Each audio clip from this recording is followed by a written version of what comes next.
आप सबको जय मसीह की और सबको नया साल मुबारक हो। प्रभु का धन्यवाद करते हैं कि एक बार फिर से प्रभु ने हमें अनुग्रह दिया कि हम सुबह की बरकत प्रोग्राम को फिर से शुरू करें। और परमेश्वर का वचन कहता है दूसरा कुरिन्थियों उसका 5 अध्याय 17 वचन। दूसरा कुरिन्थियों 5 अध्याय उसका 17 वचन। इसीलिए यदि कोई मसीह में है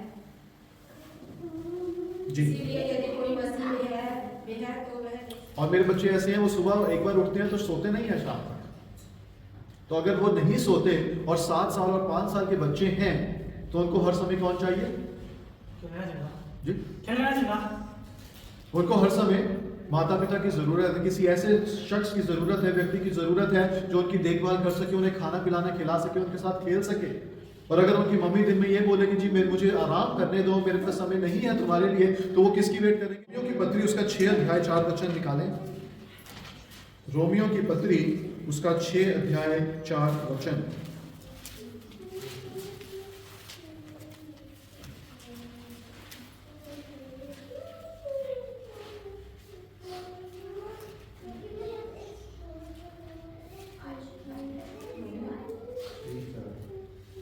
सो उस मृत्यु का बपतिस्मा पाने से हम उसके साथ गाड़े गए, ताकि जैसे मसीह पिता की महिमा के द्वारा मरे हुओं में से जिलाया गया, वैसे ही हम भी नए जीवन की सी चाल चलें। जी, 2024 में मुझे क्या करने की जरूरत है?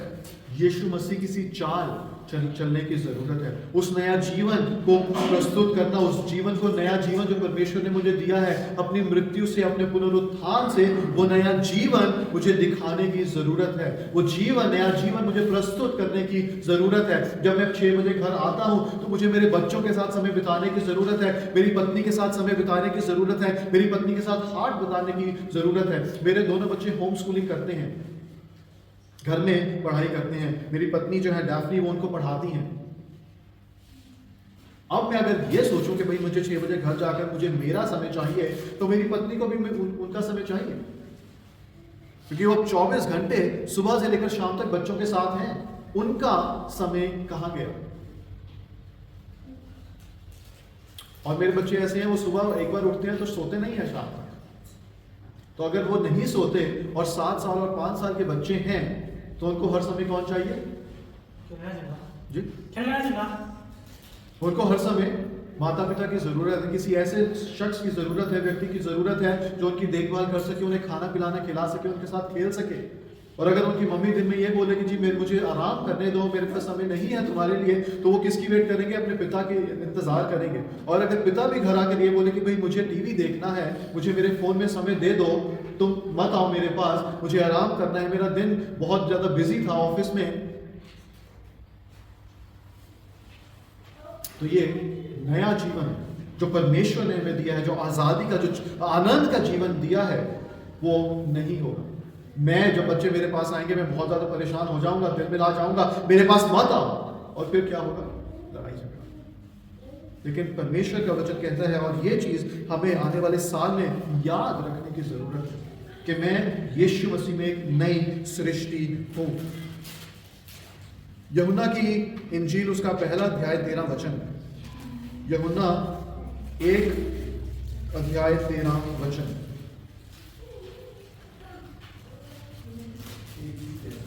यूहन्ना 1 का 13। वे ना तो लहू से, ना शरीर की इच्छा से, ना मनुष्य की इच्छा से, परंतु परमेश्वर से उत्पन्न हुए हैं। जी, कौन? जो नई सृष्टि है वो परमेश्वर की इच्छा से उत्पन्न हुए हैं। अगर हम 12 वचन से पढ़ें, जिन्होंने यीशु मसीह को अपना उद्धारकर्ता ग्रहण किया, जिन्होंने यीशु मसीह को अपना मुक्तिदाता ग्रहण किया, अब वो अपनी इच्छा से नहीं, लहू से नहीं, अपने शरीर से नहीं, लेकिन परमेश्वर की इच्छा से बुलाए हुए लोग हैं। हम लोग जो परमेश्वर के लोग हैं, परमेश्वर के लोग कहलाते हैं, हम परमेश्वर की इच्छा से बुलाए हुए लोग हैं। हम अपनी इच्छा से नहीं बुलाए, हमने अपने आप को नहीं चुना, हमने अपने आप को ये मसीही नहीं कहा, हम लोग परमेश्वर की इच्छा से बुलाए गए लोग हैं। उसने हमें बहुत ही यूनिक तरीके से बनाया है। यूनिक, खास। उसने हमें बहुत ही खास तरीके से परमेश्वर ने हमारी रचना की है।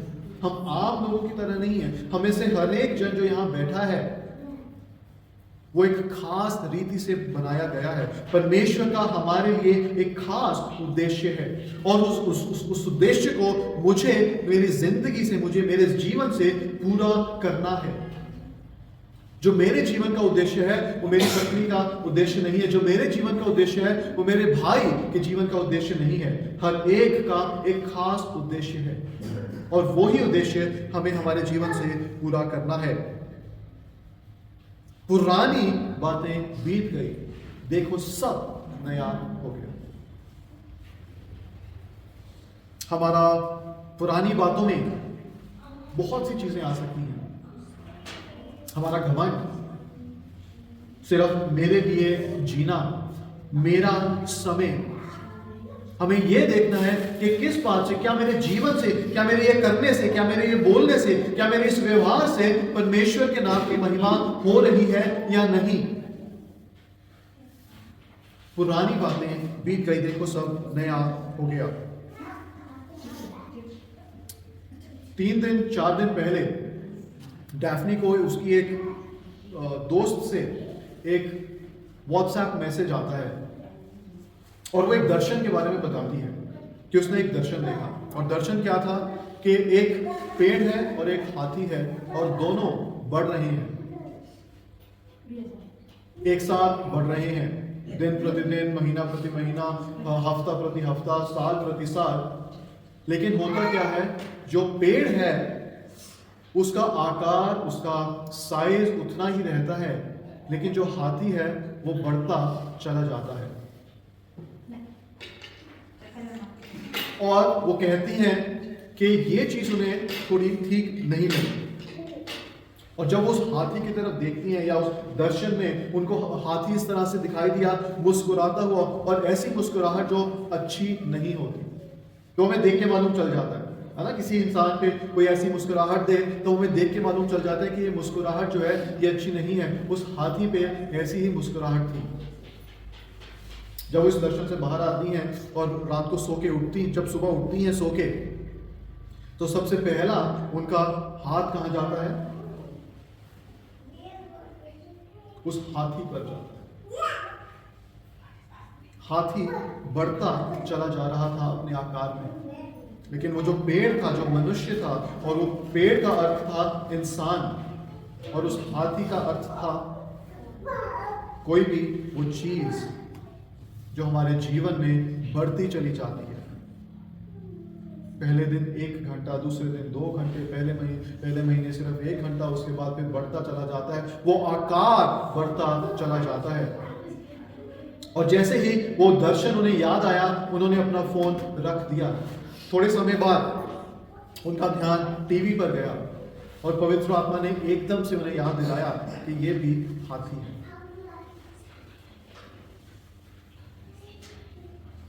अब ये सिर्फ फोन और टीवी की बात नहीं है, ये हर उस चीज की बात है जो परमेश्वर का स्थान हमारे जीवन में लेते हैं। इसमें एक फोन में एक ऐसी चीज होती है, फोन टाइम, जिससे आपको मालूम चलता है कि एक दिन में आपने कितना समय बिताया है फोन पर। और वो फोन टाइम अगर हम लें और ये समय अगर हम लें, तो हम दोनों में समानता कर सकते हैं कि हमने किस में ज्यादा समय बिताया। हमारे जीवन में, मेरे जीवन में वो हाथी क्या है जो बढ़ता ही चला जा रहा है? 1 घंटा, 2 घंटा, 3 घंटे, 4 घंटे, 5 घंटे। तो क्या उस हाथी से परमेश्वर के नाम को महिमा मिलेगी? उस हाथी के बढ़ने से परमेश्वर के नाम को महिमा मिलेगी? परमेश्वर का वचन कहते हैं, देखो मैं एक, जो कोई मसीह में है वो नई सृष्टि है, पुरानी बातें बीत गई, देखो सब नया हो गया। तो आज मुझे ये फैसला लेने की जरूरत है।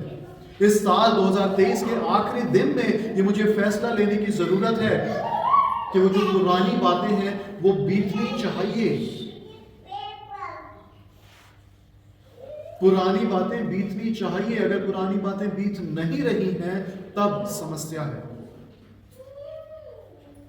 तब परेशानी का सबब है, तब दिक्कत है। वो हाथी जो है वो बढ़ता ही चला जाएगा। अगर पुरानी बातें बीत नहीं रही हैं,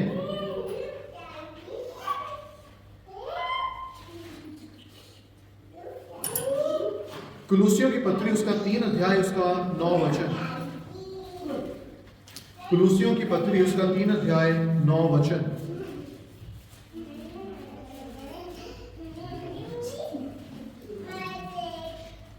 कुलूसियों की पत्री उसका 3 अध्याय 9 वचन।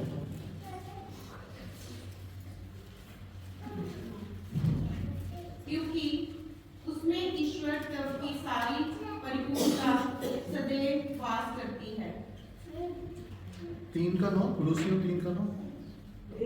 एक दूसरे से झूठ मत बोलो, क्योंकि तुमने पुराने मनुष्य तत्व को उसके कामों समेत उतार डाला है। एक दूसरे से झूठ मत बोलो, क्योंकि तुमने अपने पुराने मनुष्य तत्व को, जो पुरानी बातें हैं, उसको तुमने उतार डाला है।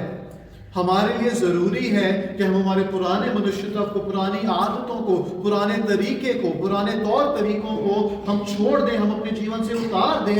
तभी हम एक नई सृष्टि बन सकते हैं, तभी हम परमेश्वर की महिमा कर सकते हैं, तभी हमारे उठने बैठने से परमेश्वर के नाम की महिमा होगी। अब अगर 6 बजे मैं ऑफिस से घर आता हूं और टीवी लगाकर बैठ जाता हूं या अपने फोन पे बैठ जाता हूं और मेरे बच्चों से पूछे कोई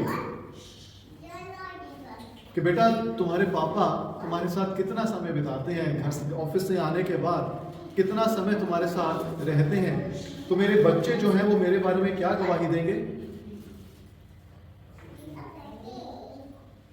नहीं बेटा, मेरे पापा ऑफिस से घर आकर टीवी में लग जाते हैं, मेरे पापा ऑफिस से घर आकर फोन में लग जाते हैं, मेरे पापा घर आकर उस हाथी को बड़ा कर रहे हैं। मैं मेरे बच्चों के लिए क्या गवाही बन के बैठा हूं? और आगे चलकर वो भी यही करेंगे। क्यों? क्योंकि बच्चे किससे सीखते हैं? माँ बाप से सीखते हैं। तो अब उनको क्या लगता है कि ये ही जीने का तरीका है। सुबह 8 बजे घर ऑफिस जाओ, शाम को 6 बजे वापस आओ और फिर टीवी लगाकर बैठ जाओ, ये ही जीने का तरीका है। जीवन ऐसा ही होना चाहिए, क्योंकि मैं उनके लिए क्या हूं? एक आदर्श हूं। सही है? माँ बाप बच्चों के लिए आदर्श होते हैं, तो मैं उनके लिए आदर्श हूं। और उनका आदर्श क्या कर रहा है? अपना समय ले रहा है। लेकिन परमेश्वर का वचन कहता है कुलुस्सियों 3 के 9 में, तुम एक दूसरे से झूठ मत बोलो, क्योंकि तुमने अपने पुराने मनुष्य तत्व को उसके दुष्ट कामों समेत उतार डाला है। जो परमेश्वर को महिमा नहीं देते वो काम क्या है? दुष्ट। जो बातचीत परमेश्वर के नाम को महिमा नहीं देती, जो व्यवहार परमेश्वर के नाम को महिमा नहीं देता, मेरे बच्चों के साथ मेरा व्यवहार जो परमेश्वर के नाम को महिमा नहीं देता, वो क्या है? 2 ही चीजें हैं, एक अच्छी है एक बुरी है, बीच की और कोई चीज नहीं है। एक अच्छी है और एक बीच की और तो कोई चीज नहीं होती जी। बीच की और कोई चीज है अच्छे और बुरे में नहीं। तो अगर अच्छी नहीं है तो वो बुरी है। इफिसियों 4 अध्याय उसका 24 वचन। इफिसियों 4 अध्याय 24 वचन।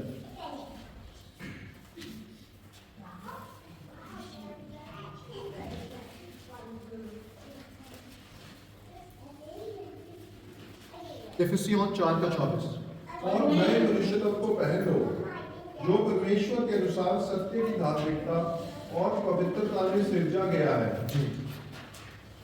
और परमेश्वर की समानता में नए मनुष्यत्व को पहन लो। जो कोई मसीह में है वो नई सृष्टि है और परमेश्वर के समान हमें उस नए मनुष्यत्व को पहनना है। नई चीजें जो परमेश्वर को महिमा देती हैं, मेरा आपके साथ बातचीत करना क्या परमेश्वर को महिमा देता है? उस मनुष्यत्व को मुझे पहनना है जो परमेश्वर को महिमा देता है। वो बातचीत जो परमेश्वर को महिमा देती है, वो बात करने का तरीका जो परमेश्वर को महिमा देता है। नीति वचन उसके 4 अध्याय उसके 7 वचन में लिखा है कि अगर तुम्हें कुछ चाहिए तो क्या लो? बुद्धि। अगर तुम्हें कुछ चीज चाहिए, तुम्हें कुछ चीज लेनी है तो क्या लो? बुद्धि। मेरे लिए जरूरी है कि मुझे बुद्धि मिले कि किस तरह से मुझे मेरी पत्नी के साथ बातचीत करनी है। मुझे बुद्धि चाहिए कि किस तरह से मेरे बच्चों के साथ मुझे व्यवहार करना है। मुझे बुद्धि की जरूरत है कि किस तरह से मुझे ऑफिस में काम करना है। मुझे बुद्धि की जरूरत है कि किस तरह से मुझे कलीसिया की अगुवाई करनी है। मुझे बुद्धि की जरूरत है हर काम करने के लिए। तो अब मैं पैसा कमाने के लिए मैं काम नहीं करता, और पैसा कमाने के लिए मुझे बुद्धि की जरूरत है जो मुझे परमेश्वर की ओर से मिलती है। मैं काम क्यों करता हूं? ताकि परमेश्वर के नाम की महिमा हो। मैं मेरे परिवार को उनका पालन पोषण कर सकूं, मेरे बच्चों का पालन पोषण कर सकूं, ताकि परमेश्वर के नाम की महिमा हो। ये वचन सुनने में बहुत अच्छा है, लेकिन जब हम घर जाते हैं, चर्च के बाद हम घर चले जाएंगे और मेरी पत्नी मुझे चाय में थोड़ी चीनी कम डाल देगी, तो वो सारा का सारा जो नया मनुष्यत्व है वो खत्म। अब अगर नमक ज्यादा डल गया तो सारा का सारा मनुष्यत्व खत्म। लेकिन जब हम 2024 में प्रवेश कर रहे हैं,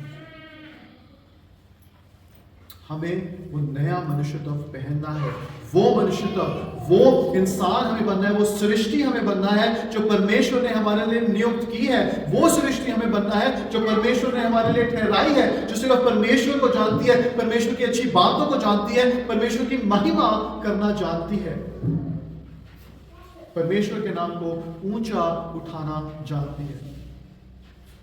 वो सृष्टि हमें बननी है, नहीं तो हम उस हाथी को बड़ा करते जाएंगे। तो आज हम ये फैसला लें कि जो कोई मसीह में है वो एक नई सृष्टि है। पुरानी बातें बीत गई, देखो सब नया हो गया। मुझे नया बनने की जरूरत है, मेरे व्यवहार को नया होने की जरूरत है, मेरी बातचीत को नया होने की जरूरत है, बच्चों के साथ मेरा समय बिताने में नया होने की जरूरत है, मेरी पत्नी के साथ समय बिताने में मुझे नया होने की जरूरत है, मेरे दोस्तों के साथ, मेरे रिश्तेदारों के साथ मुझे समय बिताने में, मेरे पड़ोसियों के साथ समय बिताने में मुझे नया होने की जरूरत है। तभी परमेश्वर के नाम को महिमा मिल सकती है। और इसीलिए परमेश्वर ने हमारी सृष्टि की है, इसीलिए परमेश्वर ने क्रूस पर अपना बलिदान दिया है, ताकि मेरा जो जीवन है वो परिवर्तित होता चला जाए। ये गीतकार ने बहुत अच्छा लिखा है, मेरे जीवन को तू बदल दे। जब गीतकार ने ये लिखा तो मैं मानता हूं कि उसने पवित्र आत्मा की अगुवाई में लिखा है, क्योंकि वो ये जानता है कि मुझे ही बदलने की जरूरत है। मेरे व्यवहार को, मेरे जीवन को, मेरी बातचीत को बदलने की जरूरत है। आगे कहता है मेरा चाल चलन और मेरा सारा जीवन परमेश्वर तू बदल दे। हमारे जीवन से पाप जो है वो खत्म नहीं होगा। हमारे जीवन से पाप जो है, हमारे जीवनों में पाप करना खत्म नहीं होगा। जब तक यीशु मसीह नहीं आते तब तक वो पाप, तब तक वो गलतियां हम करते जाएंगे। लेकिन जो गलतियां, जो झूठ में पिछले साल बोल रहा था वो मुझे नहीं बोलना, जो जो जो चुगलियां मैं पिछले साल कर रहा था वो मुझे अब नहीं करनी। मुझे परिवर्तित होना है, मुझे नया बनना है, मुझे नई सृष्टि बनना है। तो क्या हम पाप करते चले जाएंगे? हम पाप करते चले जाएंगे, हम गलतियां करते चले जाएंगे जब तक यीशु मसीह नहीं आते, क्योंकि हम सिद्ध बन नहीं सकते जब तक सिद्ध आएगा नहीं। लेकिन जो पुरानी गलतियां थी, जो पुराना जीवन था, उससे अब मुझे आगे बढ़ने की जरूरत है। वो मुझे छोड़ने की जरूरत है, पुरानी बातें मुझे छोड़ने की जरूरत है। देखो मैं नई सृष्टि हो गया हूं, देखो मैं नई सृष्टि बन गया हूं। और वैसा मेरा जीवन, मेरा व्यवहार होना चाहिए, ताकि मेरे बातचीत से, मेरे उठने बैठने से परमेश्वर के नाम की महिमा हो। आइए प्रार्थना। पिता परमेश्वर, हम आपका धन्यवाद देते हैं, हम आपकी तारीफ करते हैं। इस साल 2023 के आखिरी दिन में परमेश्वर आप हमें लेकर आए हैं और ये अपना वचन आपने हमें दिया है, जो कहता है कि देखो जो यीशु मसीह में है वो नई सृष्टि है, पुरानी बातें बीत गई, देखो सब नया हो गया। परमेश्वर, हम अपने आप को आपके हाथों में सौंप देते हैं, समर्पित कर देते हैं, और हम परमेश्वर कहते हैं कि हमारे जीवन में गलतियां हैं, हमारे जीवन में बुराइयां हैं, हमारे जीवन में कमियां हैं। परमेश्वर, उन सारी कमियों को परमेश्वर हम आपके सामने लेकर आते हैं और प्रार्थना करते हैं कि आप ही मेरे जीवन को बदल दें, आप ही मेरे चाल चलन को बदल दें, आप ही मेरी बातचीत को बदल दें, आप मेरे व्यवहार को बदल दें, ताकि परमेश्वर आने वाले साल में जो कुछ भी मैं करूं उससे आपके नाम को महिमा हो, आपके नाम को महिमा मिले, आपका नाम चला पाए, आपका नाम ऊंचा किया जाए। परमेश्वर, मेरे जीवन को आप बदल। क्यों? क्योंकि मैं नई सृष्टि हूं, यीशु मसीह में मैं नई सृष्टि हूं। देखो पुरानी बातें बीत गई, सब कुछ नया हो गया। परमेश्वर, आपने अपने मृत्यु, अपने पुनरुत्थान के द्वारा हमें नया जीवन दिया है। उस नए जीवन में, उस नई सृष्टि बनकर मैं जीना चाहता हूं। आप मेरी सहायता, मदद कीजिए। धन्यवाद के साथ हम ये यीशु मसीह के नाम में मांगते हैं।